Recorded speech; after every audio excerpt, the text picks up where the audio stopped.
बिस्मिल्लाहिर्रहमानिर्रहीम। Welcome to kitchen with Anshara. आज मेरे किचन में जो बन रही है रेसिपी वो है ओरियो आइसक्रीम। ये एक बिस्किट है, सभी जानते हैं। इस बिस्किट से हम एक आपको आइसक्रीम बनाना सिखाएंगे, क्योंकि सबको ही बिस्किट पसंद होता है, तो उससे एक नए तरीके की आइसक्रीम बनाना सिखाएंगे। बहुत ही आसान, बहुत ही जल्दी बन जाती है। जिसके लिए अब मुझे जो चाहिए वो चीज़ें हैं। 3 टेबल स्पून मैंने लिए है कंडेंस मिल्क, आधा कप मैंने लिया है फ्रेश क्रीम, जी जितनी ठंडी होगी इतनी अच्छी होगी। 2 कप हमने लिया है दूध और कुछ ड्रॉप्स लेंगे हम वनीला एसेंस के। और मैंने ये ओरियो का ये लिए हैं। आप चाहे तो आप इससे बड़े वाले भी बिस्किट के ओरियो के ले सकते हैं। मैंने छोटे वाले लिए हैं, तकरीबन 4 लिए हैं। और इनको मैं किसी भी भारी चीज़ से क्रश कर लूँगी, ताकि ये हमारे बिस्किट जो है टूट जाए और जब हम इसमें मिक्सचर डालें तो ये अच्छी तरीके से हो जाए। और हमें चाहिए होगी 4 आइसक्रीम स्टिक। ये एक पटरा ले लेंगे, उस पर बेलन से हम इस तरीके से इसको कूट देंगे ताकि ये अच्छी तरीके से कूट जाए। लेकिन इस तरीके से कूटेंगे कि इसका रैपर जो है वो फटे नहीं। ये हमने एक बाउल लिया है, इसमें फ्रेश क्रीम डाल दी है और फ्रेश क्रीम को थोड़ा सा जो है हम बीट करेंगे। बहुत ज़्यादा नहीं करेंगे, अगर आपके पास बीटर ना हो तो आप हाथ से भी कर सकते हैं।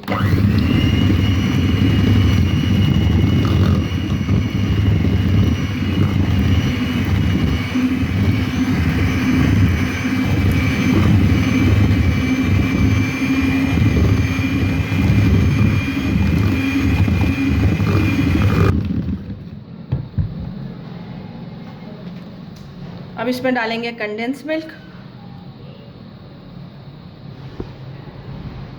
कंडेंस मिल्क डालेंगे, चीनी नहीं डालेंगे, क्योंकि चीनी डालेंगे तो चीनी को मेल्ट होने में बहुत ज़्यादा टाइम लगेगा। कंडेंस मिल्क से ये है कि कंडेंस मिल्क फ़ौरन ही इसमें मेल्ट हो जाएगा और मिक्स हो जाएगा। और इसी के साथ हम इसमें डाल देंगे फ्यू ड्रॉप्स वनीला एसेंस।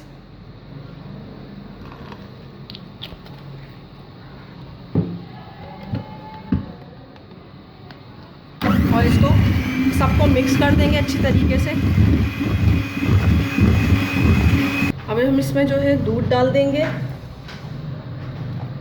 थोड़ा थोड़ा करके दूध डालेंगे और फिर इसको बीट कर देंगे।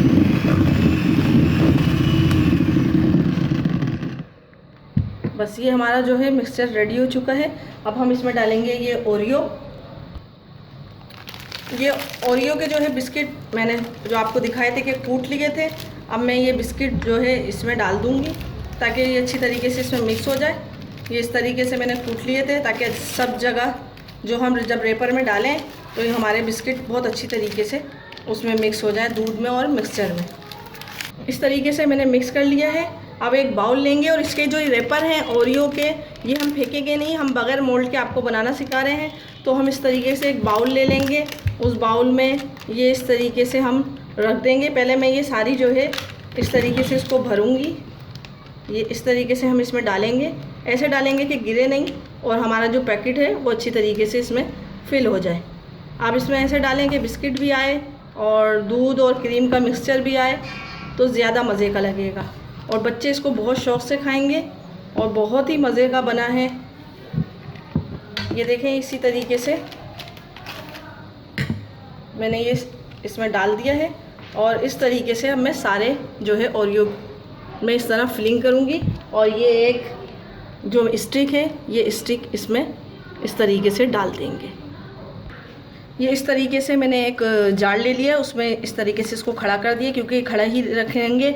अगर हम इसको लिटा देंगे तो सारी गिर जाएगी। और इसको तकरीबन 8 से 10 घंटे के लिए हम इसको रेफ्रिजरेटर में रख देंगे, ताकि हमारी ये जो आइसक्रीम है ओरियो आइसक्रीम बहुत अच्छी बन जाए। और जो बाकी मिक्सचर बचा वो मैंने एक एयर टाइट कंटेनर में रख दिया, ताकि आपको दोनों तरीके से दिखा सकूँ कि अगर आपके पास ये चीज़ें ना हो तो आप इस तरीके से भी कर सकते हैं। और इसको हम एयर टाइट करके तकरीबन ओवरनाइट या 8 से 10 घंटे के लिए रेफ्रिजरेटर कर देंगे। जब ये बन जाएगी तो फिर मैं आपको दिखाती हूँ कि ये किस तरीके की बनी है आइसक्रीम। हमारी बिल्कुल रेडी हो चुकी है। अब मैं आपको इसमें ये जो रेपर है, इस रेपर में से निकाल के दिखाती हूँ कि इसमें कितनी आसानी से रेपर से निकल जाएगी। आप इसको किस तरीके से निकाल सकते हैं रेपर से। ये जो रैपर का पीछे का हिस्सा होता है, इसको आप इस तरीके से पकड़ेंगे जहाँ पर जो है एक तरीके का जोड़ होता है, उस जोड़ से आप करेंगे तो ये आराम से आइसक्रीम जो है हमारी ये निकल जाएगी। ये देखिए मैं इस तरीके से इसको खींचूंगी तो ये बहुत आराम से निकल जाएगी बेइंतहा। ये देखिए ये आइसक्रीम हमारी बिल्कुल रेडी हो चुकी है। बहुत ही मज़े की और बहुत ही अच्छी आइसक्रीम बनी है हमारी, बहुत ही मज़े की और बहुत ही अच्छी आइसक्रीम ये बनी है। आप ज़रूर इसको ट्राई कीजिए। ये देखें ये बिल्कुल बहुत अच्छी तरीके से बनी है। जिस तरीके से हमने रैपर में करके रखी थी, इसका डिज़ाइन भी उसी टाइप से बन गया है और बहुत ही मज़े की। आप इसको ज़रूर ट्राई कीजिए और अगर आपको मेरी रेसिपी पसंद आई है तो मेरे चैनल को लाइक कीजिए, सब्सक्राइब कीजिए और अगर मेरे चैनल पर नए हैं तो मेरे चैनल को ज़रूर सब्सक्राइब कीजिए और मुझे प्रमोट कीजिए। और अपने बुज़ुर्गों का और अपने बच्चों का बहुत ख्याल रखें, मुझे भी दुआओं में याद रखें। मुझे अब इजाज़त दीजिए। अल्लाह हाफिज़।